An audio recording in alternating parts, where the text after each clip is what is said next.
vous créez une application, vous connectez les utilisateurs en fait. Vous allez permettre à l'utilisateur via Spring Security de créer un compte sur votre application et de se connecter. Dans cette vidéo, ce qu'on va voir ensemble, c'est comment on fait la déconnexion des utilisateurs. C'est qu'à un moment donné, on va pouvoir dire que les tokens que les utilisateurs ont créés, on va pouvoir les invalider et leur permettre de créer de nouveaux tokens si vous voulez, quoi. Comme ça, l'utilisateur n'aura pas plusieurs tokens actifs en même temps sur notre application. On va en parler dans déconnexion d'utilisateurs dans cette nouvelle vidéo sur Spring Security. Et à la fin de cette vidéo, on verra comment programmer une tâche pour qu'elle puisse nettoyer notre base de données de manière continue et à une heure bien précise en fait. Okay.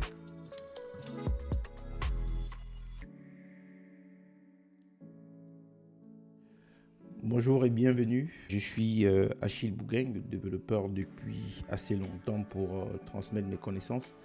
Et comme j'aime bien le faire, dans cette nouvelle vidéo, je propose de voir avec vous comment on peut permettre la déconnexion d'un utilisateur sur votre application qui est gérée par Spring Security. Pour cette vidéo, je poursuis sur deux autres vidéos que j'avais déjà faites sur l'inscription et la connexion d'un utilisateur en fait.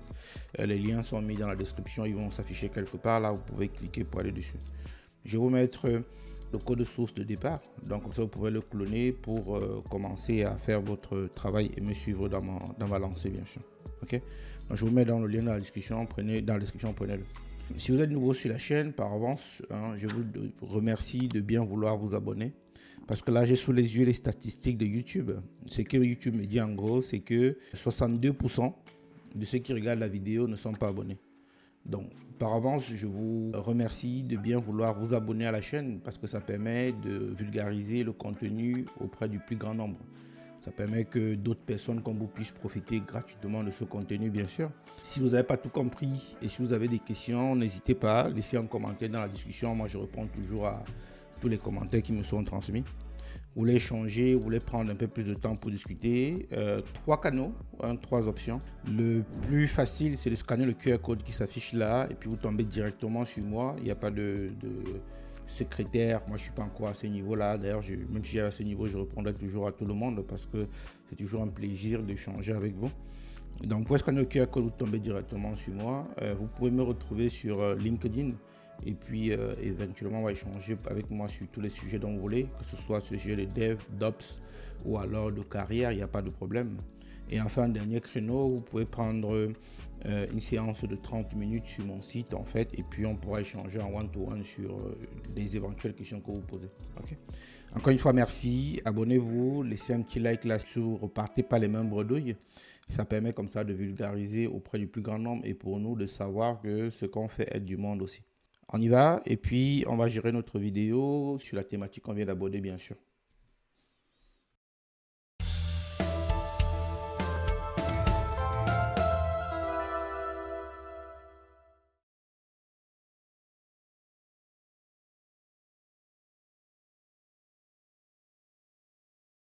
Maintenant qu'on a compris ce qu'on va faire, on va donc commencer par récupérer le projet existant.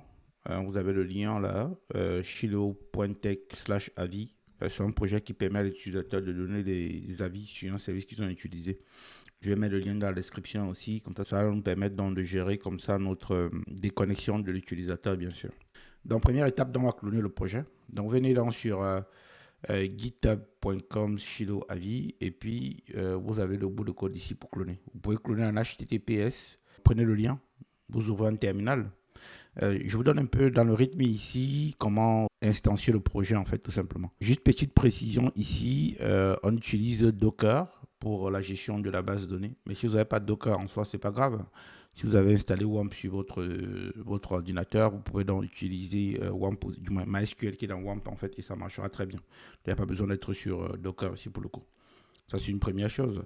Deuxième chose, si vous voulez vous initier à Docker sur la chaîne, il y a une vidéo d'une heure là qui vous donne les premières lignes sur Docker et une vidéo un peu, quand vous allez au bout de cette vidéo, j'ai une vidéo un peu plus longue qui est sur ma chaîne là, donc si vous voulez accéder, n'hésitez pas à me contacter via les canaux que je vous ai précisés en entrée. D'accord? Donc, je vais donc commencer par cloner le projet. Pour ça, je vais ouvrir un petit terminal. Je vais zoomer un peu pour que ça se voie bien. Je vais donc aller à l'accueil de mon projet. Ici, je vais aller dans Download en fait. Comme ça, je pourrais télécharger mon projet. Je vais faire un git clone et je donne l'URL du projet. Comme ça, il va me cloner le projet en fait pour que je puisse travailler dessus. Voilà, maintenant que le projet est cloné, je vais pouvoir l'importer dans mon IntelliJ en fait, bien sûr. Pour importer le projet, vous suivez juste les étapes qui sont données ici. Vous n'avez qu'à faire File, Open, sélectionner le répertoire et puis vous devriez pouvoir ouvrir le projet sans problème. Donc, je vais ouvrir mon IntelliJ. Moi, j'utilise IntelliJ pour mes développements.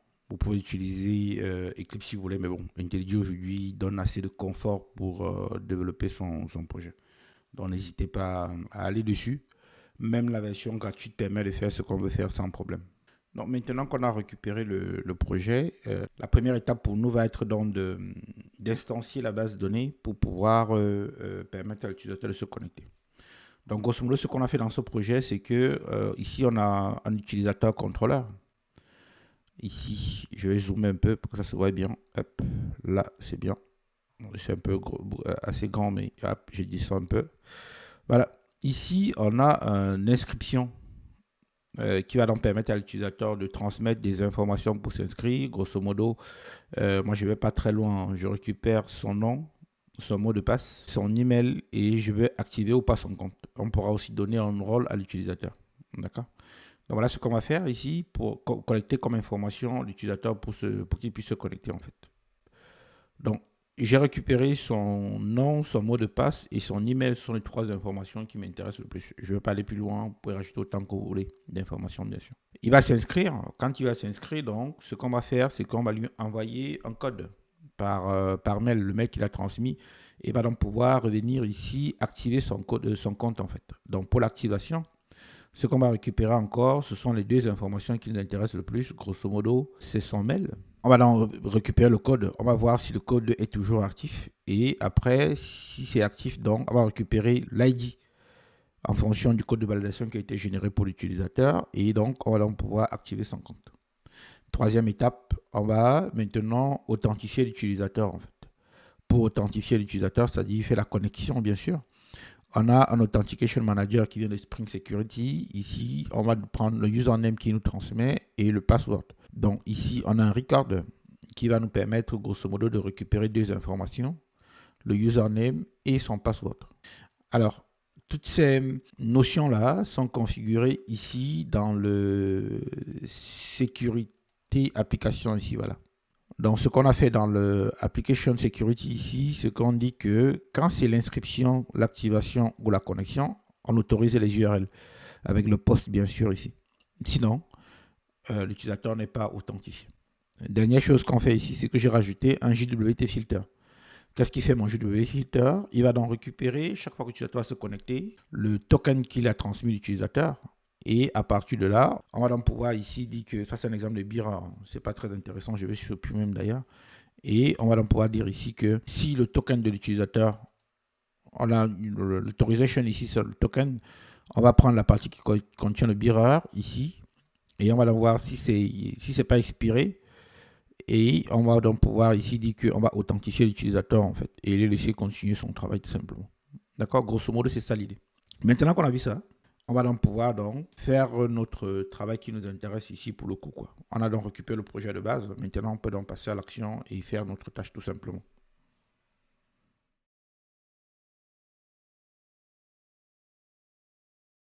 Maintenant qu'on a cloné le projet, on va donc voir ensemble comment on va permettre à l'utilisateur de se déconnecter. D'accord? On va donc pouvoir, quand il va se déconnecter, on va pouvoir supprimer des informations en fait qu'on verra comment on les met déjà dans la base. Avant de partir dans nos tâches, je vous explique un peu quand même ce que fait le projet. Ce projet, il faut le voir comme étant la suite de deux vidéos que j'ai déjà faites. La première, c'est sur l'inscription. La seconde, c'est sur la connexion en fait. Les deux vidéos d'ailleurs sont dans les liens de la discussion ou sur la chaîne, ou bien elles vont apparaître aussi là. Comme ça, vous pourrez cliquer pour aller les voir en fait et voir comment ça marche. Pour partir du bon pied quand même, il faudrait que je me place sur la bonne branche pour avancer. Donc je vais donc dire ici que je vais aller sur la branche qui s'appelle le feature et puis c'est connexion en fait. Voilà. Je pense que là, voilà, j'ai plus d'infos, ça c'est bien. Donc ce qu'on a fait ici, c'est que on a configuré, je vais zoomer un peu pour que ça se voit bien. Donc on configure la sécurité depuis avec les bins comme c'est préconisé depuis Spring Boot 3. Et ici, on dit en gros que pour toutes les requêtes, il faut être authentifié, sauf pour l'inscription, parce que quand l'utilisateur s'inscrit, on collecte des informations, on prend 3 informations, son nom, son email et son mot de passe. L'activation, parce que quand il s'inscrit, on lui envoie un code pour qu'il puisse venir activer son compte. Et enfin, la connexion, pour que quand il se connecte, on va générer dans le JWT pour lui. Donc, l'objectif pour nous ici, c'est de pouvoir stocker le JWT dans la base. Et avec ça, donc, on va donc pouvoir permettre que l'utilisateur puisse tout simplement se déconnecter. Donc, nous, ce qu'on fait ici, c'est que quand l'utilisateur se connecte, donc, ici, dans l'utilisateur contrôleur, on a 3 méthodes qui sont mises à disposition. Ici, quand l'utilisateur va s'inscrire, ce qu'on va faire, c'est qu'on va donc stocker ces informations, encrypter son mot de passe et mettre dans la base de données. Donc, nous, ce qui nous intéresse pour nous ici rapidement, c'est la connexion. La connexion, grosso modo, quand l'utilisateur s'authentifie, on va donc pouvoir donc générer donc le JWT token en fait ici. Dans le JWT service ici, qu'est-ce qu'on fait? Grosso modo, j'ai un token ici qui me sert de clé, mais bon, la valeur peut être dynamique. Vous pouvez la générer de manière aléatoire. Mais bon, j'ai choisi de le faire comme ça. En soi, ce n'est pas un problème. Maintenant que j'ai dit ça, ce qui m'intéresse donc ici pour le coup, c'est de dire que dans mon utilisateur service ici, j'ai un load user by username qui est utilisé pour récupérer l'utilisateur. Ici, on va générer un JWT. Dans le générer de JWT qui est là, quand je clique dessus, c'est dans la même classe bien sûr.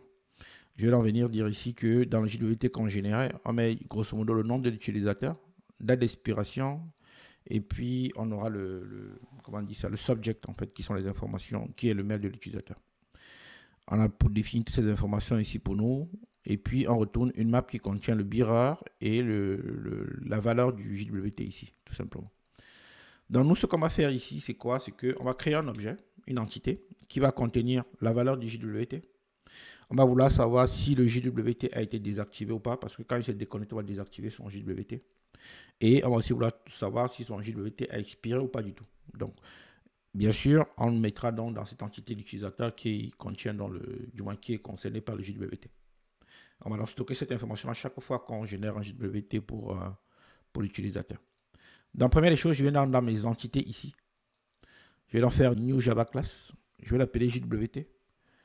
Comme ça, ça va me stocker mon JWT ici tout simplement. Et ici, ce qui m'intéresse donc, pour ne pas perdre mon temps, je vais venir copier ce qui est ici dans mes annotations parce qu'on utilise du Lombok aussi pour notre projet. Vous pouvez générer vos getters et setters manuellement, voilà, sans passer par un Lombok. Donc ici, je vais dire que je veux mon getter, setter que je vais importer, noA constructor, allAsk constructor, je vais dire que c'est une entité et c'est une table ici. Ça vient de Jakarta Persistence. Et ici, je vais donc dire ici que ça, c'est mon JWT. Alors, je vais changer mon getter ici par le builder pour aller plus vite lors de la construction de mon entité, bien sûr. Il me reste donc à récupérer ici l'ID, parce que c'est ça qui nous intéresse pour le coup.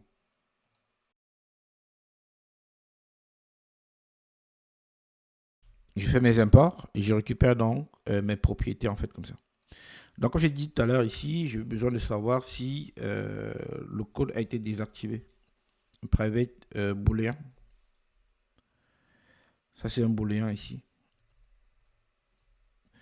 Deuxième chose que je vais vouloir savoir, c'est est-ce que le code a expiré en fait. Le JWT a expiré bien sûr. Et autre chose qui m'intéresse ici, c'est de dire en fait que j'aurai donc une valeur qui est privée ici. Et j'ai besoin de récupérer, de dire que c'est affecté à un utilisateur ici, qui est l'utilisateur qui est concerné par la connexion bien sûr. Je leur dis ici que c'est un many to one, parce qu'on aura plusieurs clés qui soient actives ou pas, qui sont associées à un utilisateur. Et je leur dis ici que j'ai un join colon qui contient donc comme nom le utilisateur ID. Je pourrais ne pas mettre parce que comme c'est utilisateur underscore ID, si je ne le mettais pas, automatiquement la valeur serait générée pour moi en fait. Le nom du champ serait le même. Je vais dire ici que quand on est en cascade, je vais faire deux choses ici. Je vais détacher quand on va supprimer. Je ne vais pas vouloir supprimer mon utilisateur bien sûr. Et je vais faire un merge pour dire en gros qu'il faudrait que l'utilisateur soit d'abord créé en amont avant qu'on puisse l'utiliser par la suite. Et ici, il me dit qu'il n'y a pas d'identifiant et pourtant j'ai importé mon ID. Ah oui, c'est pas du bon endroit. Donc je vais supprimer les deux. Et ici, je vais dire que l'ID qui est là vient de Jakarta et pas de Spring. Et normalement, Voilà, c'est devenu propre, c'est clair. Deuxième chose maintenant que je vais vouloir faire, c'est que dans mon JWT service ici, quand on génère l'utilisateur, tout en haut ici, je vais stocker, je vais pouvoir récupérer le BIRA qui a été utilisé. Pour ça, je vais faire un petit refactor ici. Je vais introduire une variable ici que je vais appeler JWT map. Il me dit string map, je vais dire JWT map quand même, pas dessus que pour se rappeler que c'est le JWT. Et c'est ce JWT map que je vais pouvoir retourner lorsque l'utilisateur se connecte. Je vais leur dire ici que j'ai besoin de mon JWT là, l'entité qu'on a créée tout à l'heure. Il est là. Je vais leur dire ici que nous, ce qu'on veut, dans le builder ici, je vais dire que désactiver en fait c'est false parce qu'au départ c'est pas désactivé. Est-ce que c'est expiré? Non plus. Et enfin, je vais leur dire que l'utilisateur qui est associé, c'est l'utilisateur qu'on a récupéré par mail. Et à la fin, je vais faire mon build ici. Comme ça va me générer donc mon entité. Juste pas la date de création, le moment de création, vous pouvez le faire si vous voulez, il n'y a pas de problème dessus. Ça vous permet de choisir à un moment donné si le token a été généré depuis un certain nombre de temps de le désactiver. Ok. Maintenant que j'ai fait ça, ce que je vais en faire ici, je vais en dire ici que je vais mettre ça dans une variable là.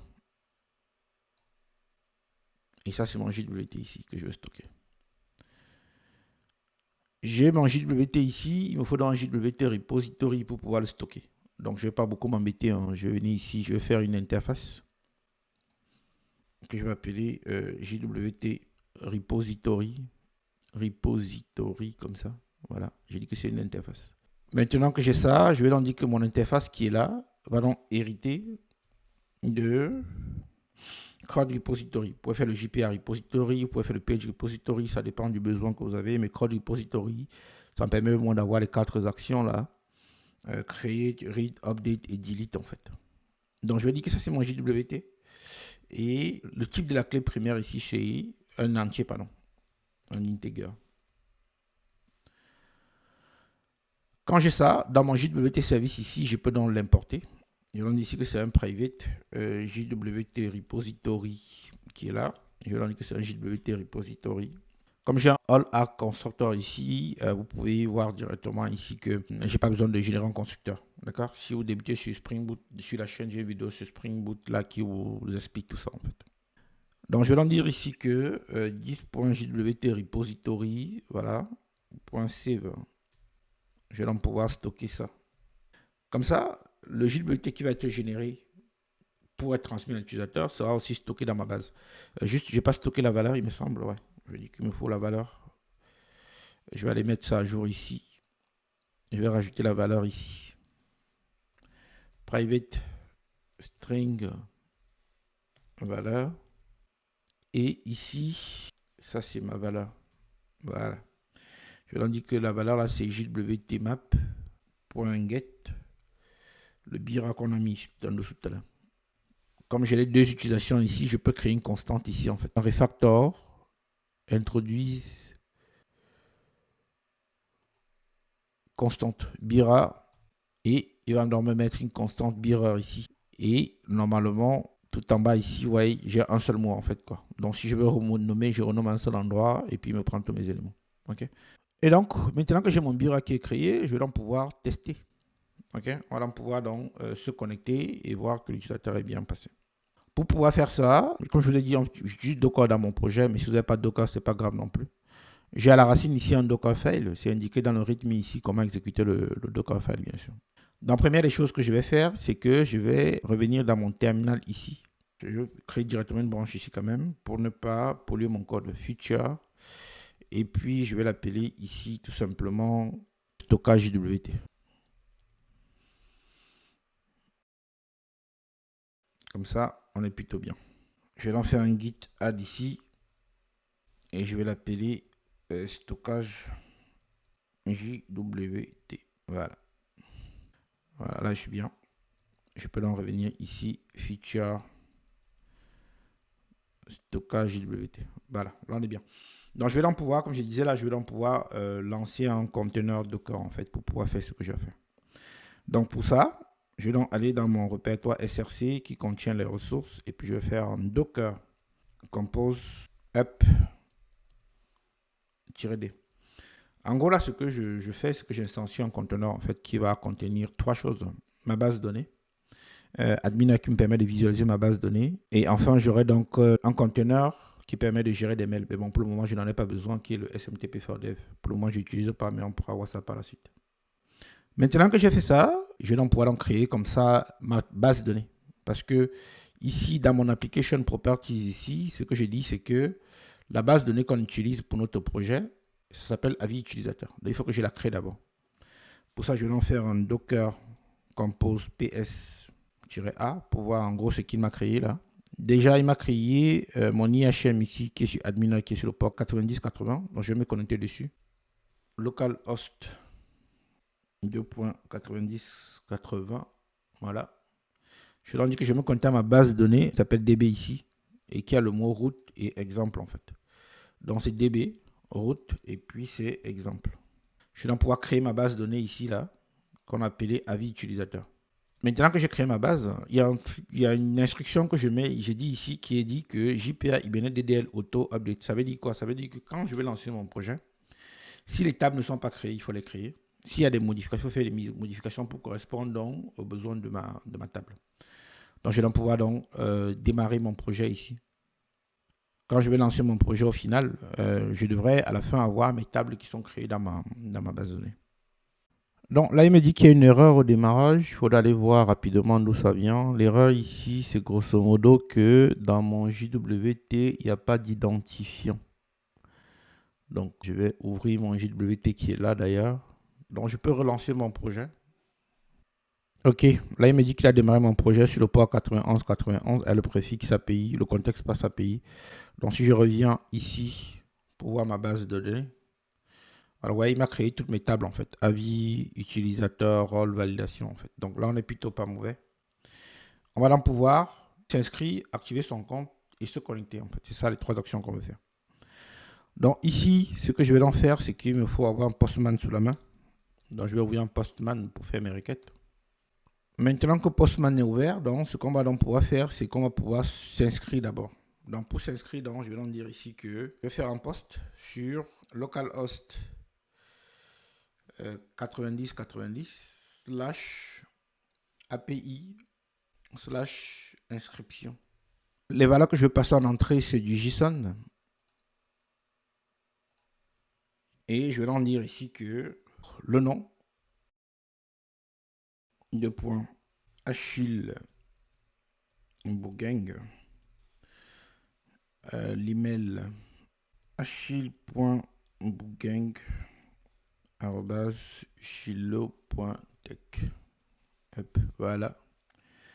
Et enfin, mon mot de passe qui est chilo.tech, qui est mon site. Voilà.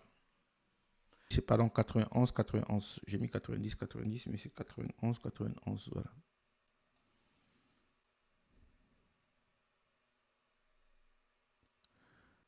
« 200 », ça veut dire grosso modo qu'il m'a créé mon compte et puis m'a activé. Même si on aurait pu mettre du 201 ici en fait, hein, parce que il n'y a pas de code de corps pour le retour de la requête. J'aurais pu mettre du 201 ici, ça marcherait très bien. Donc, il faut que je puisse donc activer mon compte maintenant. Pour activer mon compte, c'est très simple. Il faudrait que je donne mon code pour l'activation. Comme je ne l'ai pas envoyé par mail, je vais donc venir voir ça ici, dans ma table validation ici. Je prends le code 320 168 et je dis ici que le code pour l'activation,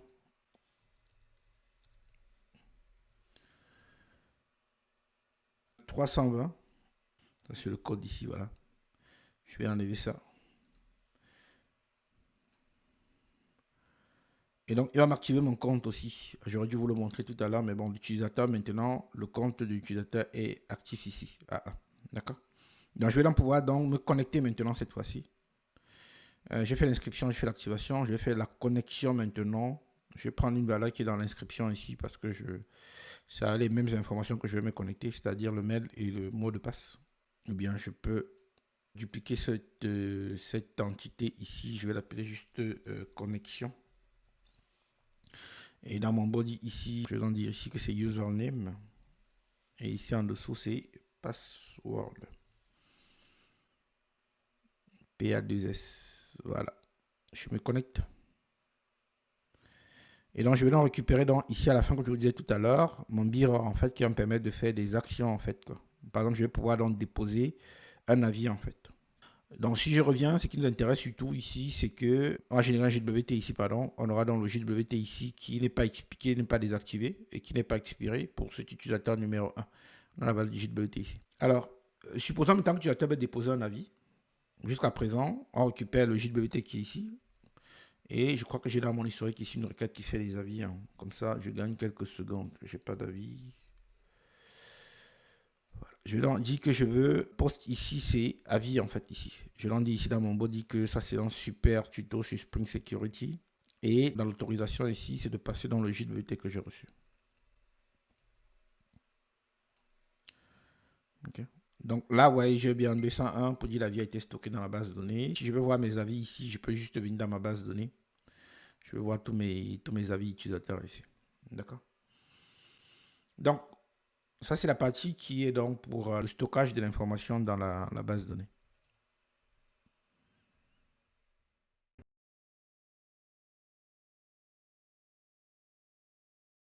Avant de nous attaquer à la déconnexion, ce qu'on va faire, c'est que maintenant que le token est dans la base de données, il faudrait qu'on en profite en fait. Donc, on va donc modifier quelque temps soit peu la partie connexion pour s'assurer que le jeton qu'on nous donne est celui qu'on a dans notre base de données et qui n'est pas expiré non plus. D'accord? Sinon, on pourra aussi le marquer comme étant expiré. Et deuxième chose qu'on va aussi vérifier en même temps, c'est si ça correspond bien à l'utilisateur qui est dans notre base. Okay? Donc, première chose, je vais aller chercher le token dans la base de données et je vais comparer les utilisateurs pour être sûr que les deux, du moins les éléments sont cohérents, quoi. Pour faire ça, comme je vous disais, dans la sécurité de notre application ici, on a un JWT token filter qui est là, qui permet donc de filtrer notre JWT. Donc, je vais aller voir le JWT token filter. Je vais nettoyer mon commentaire qui était resté là, qui était un exemple de JWT. Je peux le laisser d'ailleurs. Hein. Le format, c'est celui-ci, c'est le dit qu'on a un BIRA qui est ça. Donc, ici, j'ai récupéré dans l'autorisation ici. C'est pas nul. Je vais donc pouvoir dire ici que première chose qu'on fait ici, c'est qu'on va voir si le token a expiré. D'accord? Donc, avant de voir si c'est expiré aussi, je vais donc commencer par aller voir dans la base de données si ce token existe en fait. OK? Je vais aller chercher dans ma base de données ici, là, le token qui correspond donc, en fonction de la valeur, bien sûr. Donc, ce que je vais en dire ici, c'est que je vais créer une variable ici que je vais appeler JWT. Donc, je vais aller chercher le JWT qui est dans la base de données. Première des choses dont je vais en dire ici que JWT service lire ici pour me lire mon token en fait. Donc, je vais l'appeler JWT service token by value. Et donc, je vais dire ici que ça, c'est mon token que je vais passer ici en entrée. Je vais donc créer une méthode dans mon JWT service ici qui permet de le faire. Je vais venir mettre ça tout en haut ici, hein, parce que je n'ai pas besoin qu'elle soit tout en bas non plus. Je vais donc dire ici que je vais donc 10.jwt repository. Il faut bien dire que c'est valeur. Sinon, il va te dire que valeur et value, ce n'est pas la même chose. Je vais donc lui passer dans le token qui est ici. Je peux renommer ici directement ça en valeur. Et ce sera plutôt cohérent comme ça. Je vais donc créer ma méthode qui est un find by valeur. L'idée, c'est que ma méthode me retourne ici un optional de JWT. Comme ça, si ça existe, on continue. Sinon, on lève une exception. Voilà. Parce que si on donne un token qu'on ne connaît pas, on peut donc comme ça le lever, en fait, tout simplement. Je vais donc revenir dans mon service qui est par là. Voilà. Dans find by value, je vais donc dire que je vais faire un return ce token-ci. Sinon, je crois que j'ai un or else dans mon utilisateur service ici que je vais copier.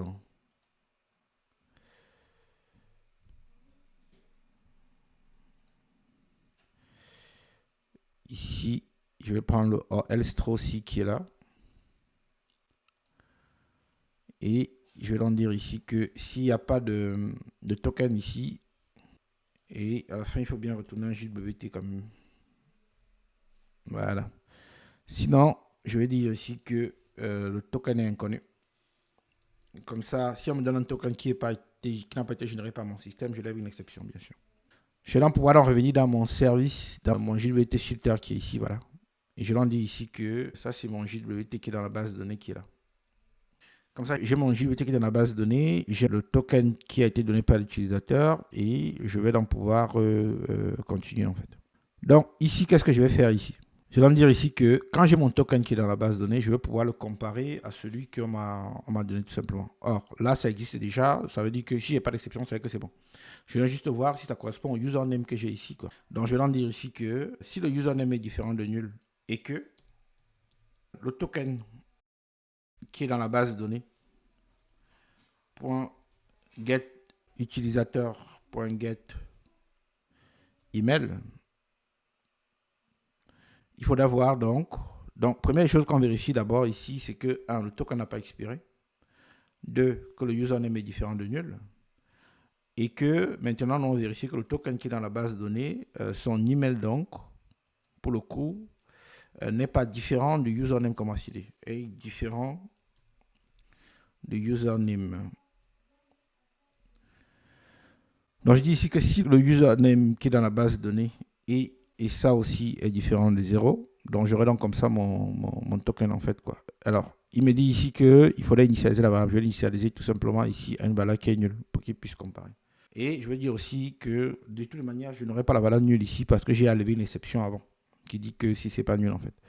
Donc, je vais leur dire ici que je peux comparer d'ailleurs ici. Je peux leur dire ici que c'est equals en fait, comme ça. Je compare dans mes deux chaînes de caractères ici.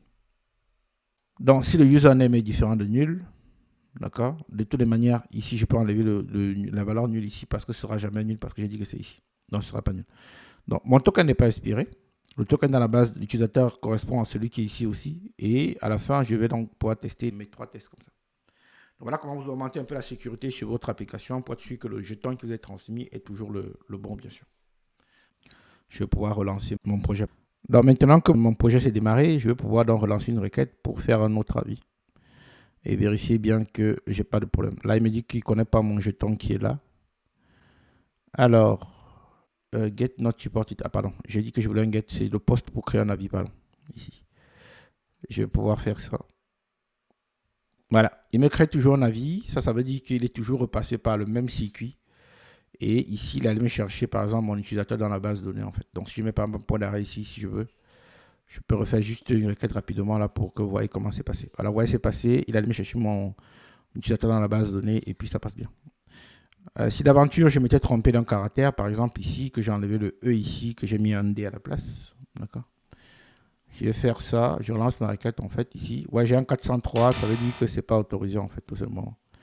Et donc, ouais, donc ici, imaginez une exception pour dire que le token est inconnu en fait. Donc, ça vous permet donc comme ça d'augmenter la sécurité dans votre base de données et de ne pas récupérer un token qui ne vous est pas destiné, bien sûr. Okay.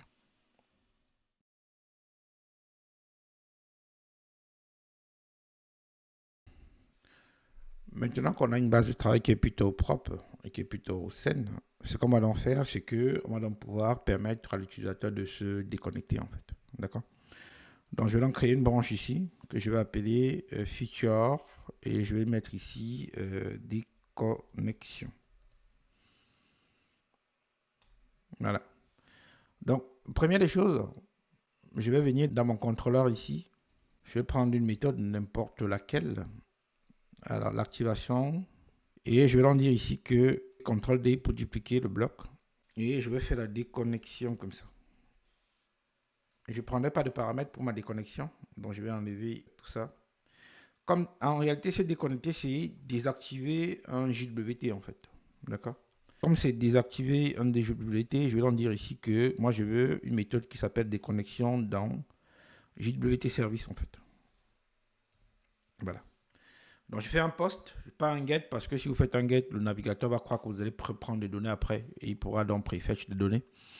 Moi, je vais leur dire que c'est la déconnexion ici et puis je vais leur dire ici que ça, c'est bon. Alors, je vais créer une méthode ici dans mon JWT service pour faire la déconnexion, bien sûr. Alors, il me faut récupérer l'utilisateur qui est connecté et le déconnecter tout simplement. Donc, je vais leur dire ici que je vais appeler le security context holder. OK. Je vais leur dire ici que get context. Comme ça, je récupère le contexte. Get authentication. Et ici, je vais leur get le principal. Je récupère l'utilisateur qui est connecté en gros. Je leur dis ici que en réalité, ça c'est un utilisateur. Ou bien ce que je vais faire ici. Refactor. Je vais reprendre une variable ici. Je vais donc l'appeler utilisateur. J'aurais pu l'écrire directement. Hop, je lui dis que je peux écrire moi-même. Hop, si je dis que j'ai mon contexte comme ça, je vais donc stocker donc ici l'utilisateur. Donc j'ai mon utilisateur, donc je vais donc appeler mon JWT repository, 10.jwt repository find. J'aurais pu prendre la valeur directement pour désactiver, mais je vais aller chercher plutôt en fonction de l'utilisateur ici. Donc je vais donc dire ici que au lieu du valeur ici comme ça, ce que je vais faire ici, je vais dupliquer cette ligne ici. Find by utilisateur.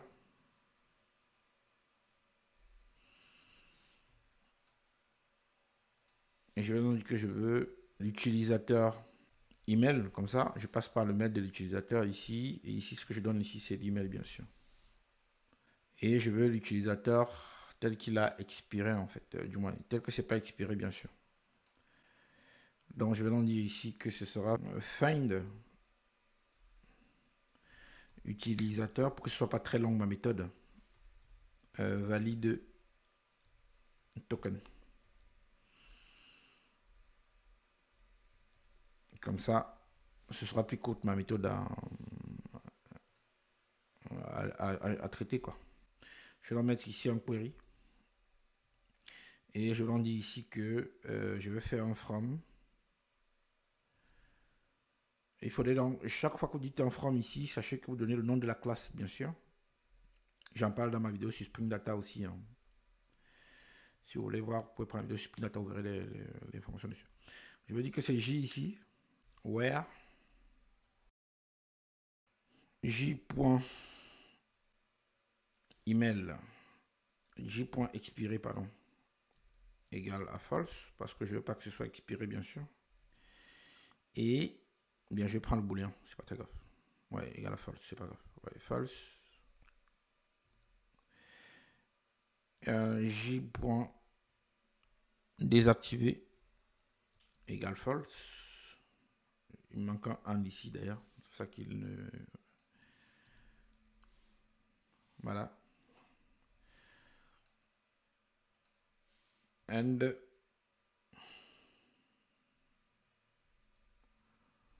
enfin, j.utilisateur.email égale donc la valeur qui est dans email en fait. Donc je peux donc passer ma requête soit comme ça, soit écrire ma méthode, vous avez le choix en fait. Donc je vais donc virer ça. Je peux aussi dire ici que vous avez le choix hein, vraiment. Je prends plutôt le passé, je dis ici que ça c'est expiré et désactivé. Comme ça, je prends les trois paramètres dans ma requête. Voilà. L'ordre du coup ne devient pas important en fait. Voilà.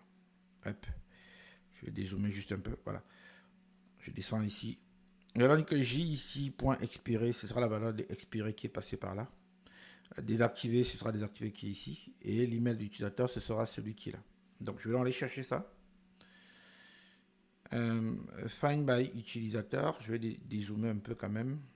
On a dit que le premier paramètre pour nous ici, ce sera utilisateur get email. Et je veux que ce soit désactivé, c'est-à-dire false, et que ce soit, du moins que ce soit pas désactivé par contre, et que ce ne soit pas expiré. Voilà, comme ça c'est bon.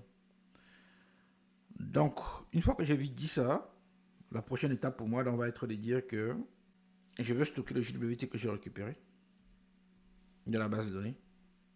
Je vais mettre ça sur plusieurs lignes, comme ça se verra plus simplement. Je mets ça à désactiver et puis expirer. Et si on l'a pas, on va donc lever une exception. Je leur dis ici que je veux une exception qui dit en gros que je veux une new runtime exception en fait quoi. Je veux dire que déjà le token sinon est invalide. Il manque un petit new ici devant et on est bien.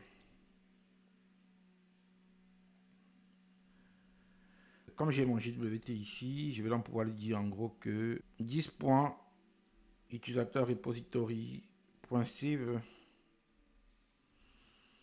mon JWT que j'ai là. Comme ça, il va me désactiver mon JWT bien sûr. Alors, il me manque juste à dire que mon JWT là, je vais changer l'activation avec expire qui est dedans. Pour faire ça, je vais donc simplement dire ici que je vais rajouter un secteur ici, ce sera plus simple pour moi. Je vais donc rajouter un getter ici et je vais mettre aussi un setter dessus. Voilà. Je vais donc venir dire ici que ce sera un JWT set expiré égale à true, comme ça on ne peut plus l'utiliser. Et set désactivé. En réalité, ça a désactivé, hein, mais bon, comme c'est désactivé, autant aussi l'expirer. Comme ça, on est sûr qu'on a pu avoir un token un peu tordu dans notre projet. Ça, c'est pour la déconnexion. De même, lors de la création du JWT token ici, là, je peux donc commencer par dire que moi, je veux d'abord désactiver, en fait. Quand on me demande de générer ici, je vais désactiver tous les tokens de l'utilisateur, en fait, qui sont disponibles. Comment je fais ça ici pour ne pas en avoir un doublon, bien sûr. Je suppose que j'en aurai toujours un qui soit disponible, en fait, quoi. Quand on me demande de générer ici, je vais donc dire ici que je vais donc, moi je vais venir ici dans mon utilisateur repository ici, d'accord. Je vais dupliquer ça. Je vais chercher tous les tokens de l'utilisateur qui existent.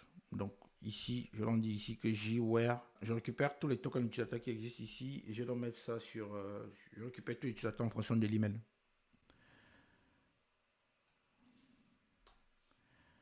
Ça, ce sera l'email en fait que je vais garder bien sûr.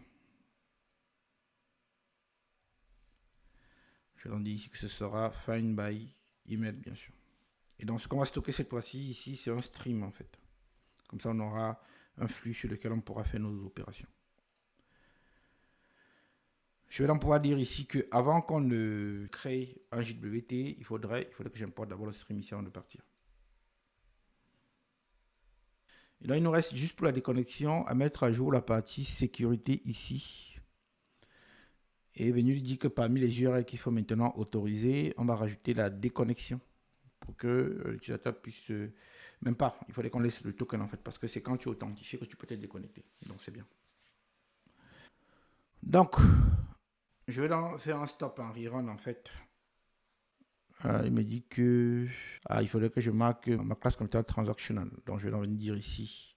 D'ailleurs, il me dit ici que le map n'est pas très intéressant. Je peux passer par le pic parce que je ne transforme pas vraiment. Je fais juste une boucle sur mes valeurs. Et donc ici, pardon, je vais marquer ma classe comme étant transactionnelle.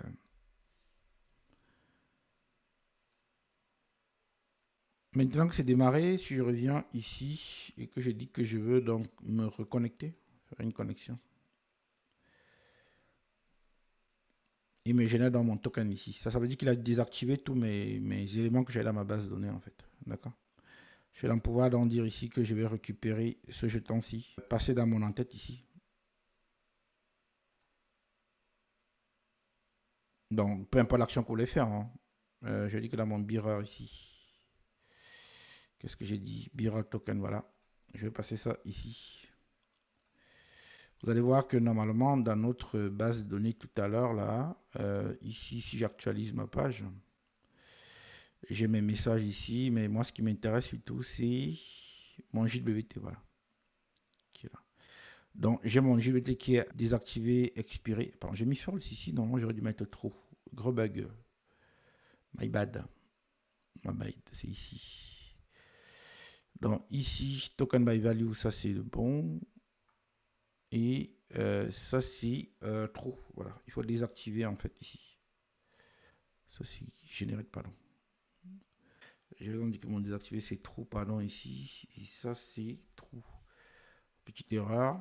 Et de même dans ma déconnexion qui est là. Voilà, j'avais fait ça dans la déconnexion, donc on est plutôt bien. Donc si je viens ici, dit que dans ma déconnexion, là il va me retourner plusieurs parce qu'il y a une liste là qui est pas bonne. Je vais donc relancer le projet et faire une connexion pour que ça me désactive tous mes éléments là, tout simplement. Donc ici, si je refais une connexion,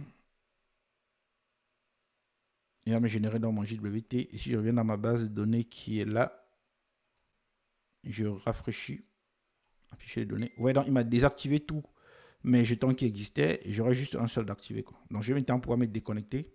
Ça va être intéressant. Je vais pouvoir me déconnecter. Je récupère la valeur qui est là.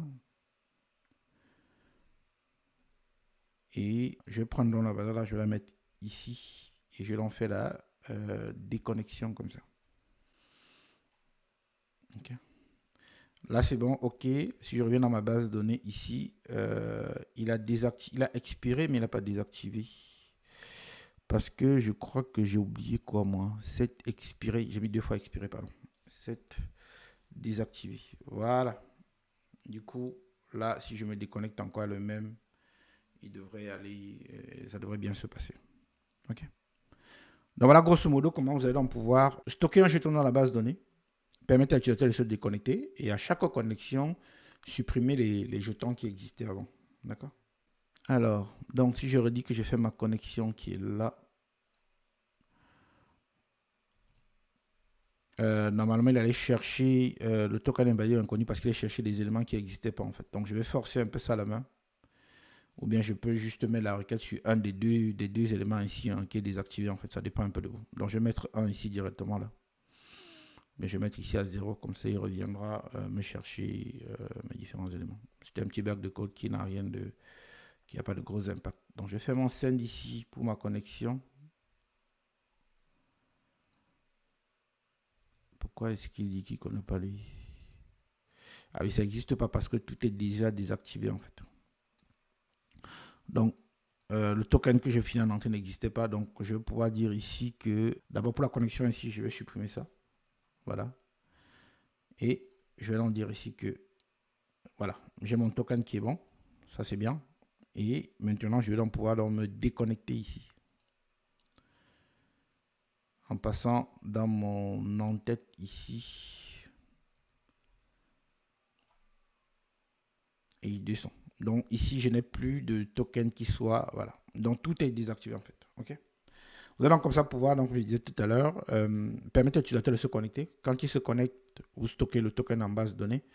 Quand il se connecte aussi, vous désactivez tous les tokens qui existaient et maintenant, vous pouvez donc partir sur une feuille vierge. Pardon.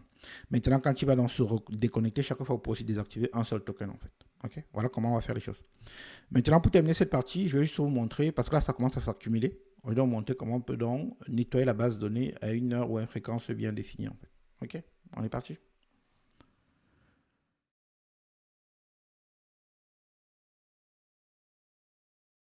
Maintenant, on arrive à faire la tâche qu'on voulait, à faire ce qu'on voulait tout simplement.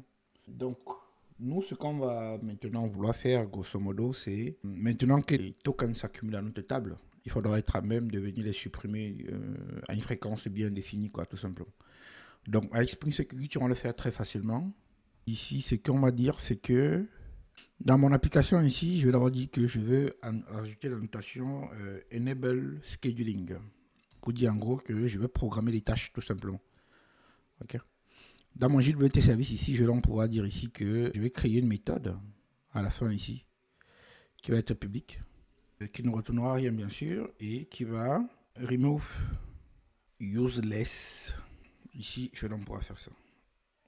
Évidemment, on s'est dit que dans cette méthode ici, qu'est-ce que je vais faire? Je vais aller dans mon JWT repository et ici, je donc dis ici que void delete by ou bien delete all by expiré and désactiver. Comme ça, je vais supprimer tous les tokens en fonction du booléen en fait, quoi. Donc je dis ici que je veux un booléen qui est expiré et qui est désactivé en fait. Donc je vais donc dire ici que je vais donc venir ici dans ma méthode qu'on a pris là. On dit wt repository, voilà, delete by. Je vais dire que je vais faire un trou et un trou ici en fait. Comme ça, quand c'est expiré et c'est désactivé, on va pouvoir supprimer en fait, tout simplement. Par contre, il faudrait que je programme quand je veux faire l'action. Je vais donc dire ici que je veux faire un schedule. Dans le schedule ici, on peut donc définir la période à laquelle on va faire. D'accord? Si vous ne savez pas comment ça marche, vous venez ici, vous cherchez Cron Tab. Cron Tab Guru ici, il va vous dire en gros comment ça marche. En gros, ce qu'il vous dit ici, c'est que ça c'est la minute. Ça c'est l'heure en fait. Il vous dit qu'à 4h05 tous les jours en fait, il va faire ça en fait. Et donc l'étoile ici, ça veut dire que chaque fois que vous faites là, il va vous faire des choses. Le problème ici, c'est qu'il ne vous donne pas ça vraiment, il ne donne pas les secondes en fait. Donc je vais par exemple dire ici que je copie ça. Et ici, je leur dis ici que je veux un cron ici. Et dans mon cron ici, je vais pouvoir dire que je veux étoile, ça veut dire tout le temps. Et je vais rajouter ici pour les secondes en fait, comme ça. Donc je vais dire par exemple ici que 0, ça veut dire que je désactive les secondes. Et je vais dire ici que toutes les minutes en fait, par exemple, comme ça. Toutes les minutes, il faudrait qu'il passe dans ma table, il va nettoyer la base de données. Donc vous pouvez le faire comme ça. Vous pouvez aussi, comme il montre ici, rajouter le daily, ça veut dire que tous les jours, entre minuit et 3 heures, je crois, quand on dit le daily, ou alors toutes les heures, en fait, selon comment vous avancez, en fait. D'accord? Donc, vous avez le choix entre faire ça comme ça, ou faire ça comme ça, en fait. Pardon, c'est daily, ici, on a dit. Daily. Donc, c'est un daily comme ça, oui. Ok? Donc, vous avez le choix entre soit vous définissez les informations de manière manuelle comme ça, soit vous allez mettre des fonctions qui existent déjà, en fait, tout simplement. Bon, je vais garder la minute pour qu'on puisse tester déjà notre élément. Je vais dire ici que pouvoir, je vais rajouter une méthode ici. Je ne sais pas si j'ai importé SL4J. Non, je vais l'importer. Je vais dire ici que je veux log info ou info suppression des tokens à instant.now. Comme ça, je sais voir à peu près quand est-ce qu'il a fait la suppression des tokens pour moi, en fait. D'accord? J'aurai les messages. Je vais donc démarrer.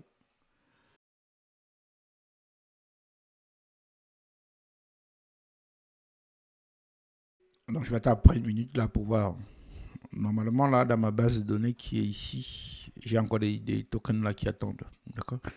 J'en ai un bon paquet là. C'est combien ça? 5. Ouais. Je vous ai mis une minute. J'attends une minute en fait, pour le coup. Voilà. Là, il va me dire qu'il a fait la suppression des tokens à cette heure-ci. Donc, si je reviens à ma base, je n'ai plus rien en fait. Donc voilà comment vous pouvez donc nettoyer votre base de données pour que vous ayez des bonnes informations à jour à tout moment, quoi. Ok? Encore une fois, merci d'avoir regardé cette vidéo. J'espère que vous ne repartez pas les mêmes bredouilles et que vous avez appris des choses. Comme j'ai dit tout à l'heure en introduction de cette vidéo, merci de vous abonner. Ça permet de vulgariser le contenu au plus grand nombre.